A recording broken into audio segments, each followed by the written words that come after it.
Welcome back to the deep dive. You sent us the raw material, the articles, the notes, and we give you the shortcut to getting up to speed. Exactly. We process this so you don't have to. And today, we're jumping into something I think everyone grapples with. It's that, well, that confusing relationship we have with our own money, our spending habits. Yeah, deeply personal, but also, universal. Mm-hmm. The source we're looking at today, well, it comes from a title that just kind of says it all. It's The Hidden Psychology of Spending. Why You Buy Things You Don't Need. Yeah. It's a great title. Really hits home. Right. So our mission here is to try and unpack the psychological gears turning behind those non-essential buys, the things we want but don't really need. We want to get at that hidden why. And what's so interesting is how that title immediately points to this conflict, right? Between logic, utility, what we need. Like food and shelter. Exactly. And desire, that pull towards something we just, want. Yeah. The title basically asks, why does desire win out so often, even when we know better financially? Okay, now here's a key thing for you, the listener. While that title is super provocative, incredibly intriguing, It really is. the material you actually sent us, it was only the title and subtitle, those exact words. No article, no data, none of the author's own conclusions. Right. So that's a bit of a curveball. Definitely. But it's actually quite useful in a way. We have this perfectly phrased question, the core idea, but we don't have the specific answers the original source provided. So where do we start? Well, we start with the question itself. We analyze the structure. The author chose those specific words, hidden and don't need, for a reason. Okay. So if we kind of break down what those imply, we can almost reverse engineer the main ideas the article must have been exploring. I like that, like a textual archaeology on the title itself. like that, yeah. All right, let's start with hidden. The fact that it's the hidden psychology suggests these drivers, these reasons for spending, they aren't obvious. Exactly. If they were obvious, it wouldn't be hidden, right? It would just be, I don't know, consumer choices or something straightforward. So what does hidden immediately signal to you about our spending motivations? It signals that the real reasons are probably subconscious. Or perhaps they're things we know deep down, but we actively rationalize away. Explain that a bit more, rationalize away. Yeah, like the hidden psychology works underneath the surface logic. Yeah. You buy, say, another gadget you don't need. Your conscious brain quickly jumps in with a reason. Oh, it was on sale. Or I might use it later. The internal justification committee. Right. But the hidden driver might be something totally different, like maybe you were feeling bored or stressed or maybe inadequate, and the act of buying provided a temporary fix. Ah, so it's less about the item and more about managing a feeling. Precisely.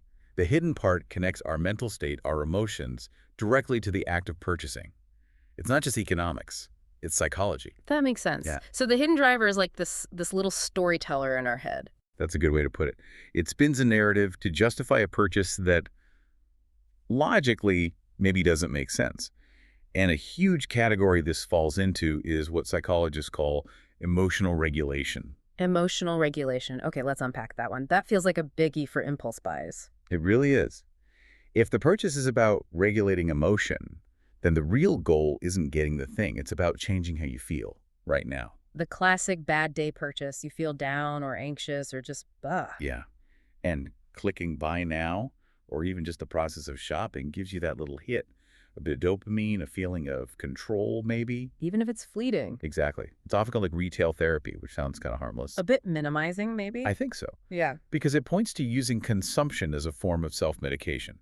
And what's really key here is that the effectiveness, the mood boost, often comes from novelty, not actual usefulness. Ah, okay. So buying socks you need doesn't give you the same buzz. Probably not. Yeah. But buying, say, a really fancy, elaborate fountain pen you'll barely use, the newness, the feeling of treating yourself, that's what delivers the emotional shift. I can totally see that.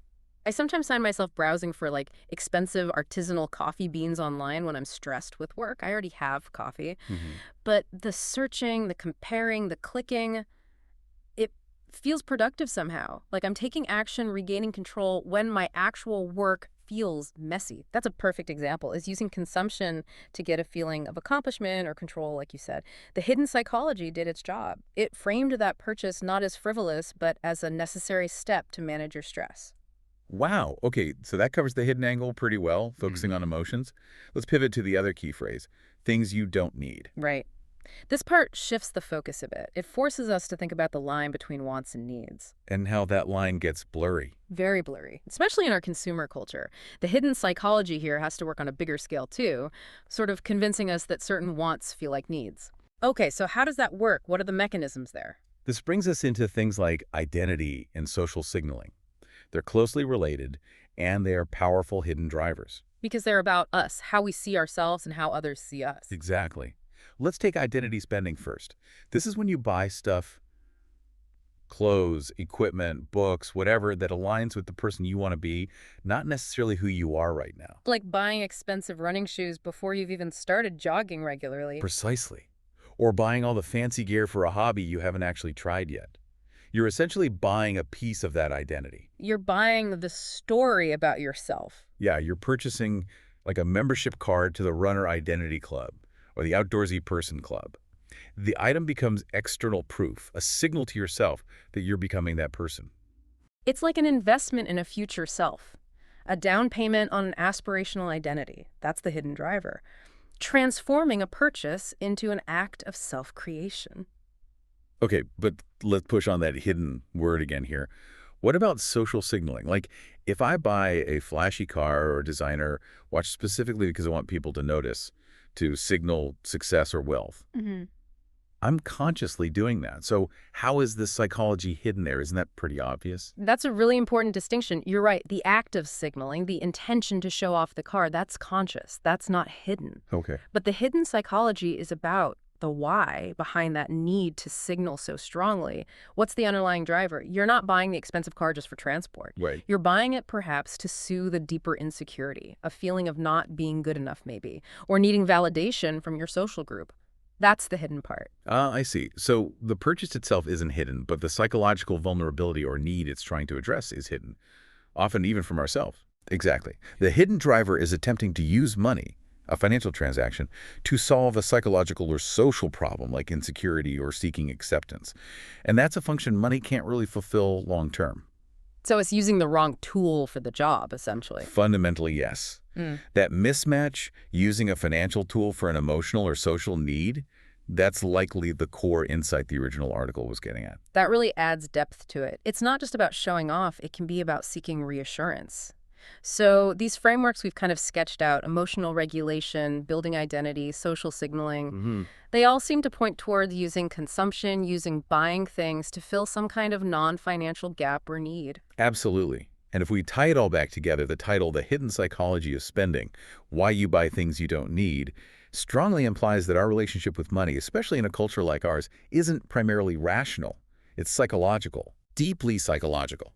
If we had the full article, the deep dive would almost certainly connect specific mental states, boredom, stress, insecurity, aspiration, to the physical act of buying something as a kind of, well, temporary and often ineffective solution. It's actually amazing how much we could pull just from analyzing that title. The structure of the question itself is powerful. It really forces you to stop and think about your own patterns, doesn't it? Suddenly the cost isn't just the price tag, it's the psychological weight, too. Yeah, the premise suggests that understanding your spending isn't just about budgeting better.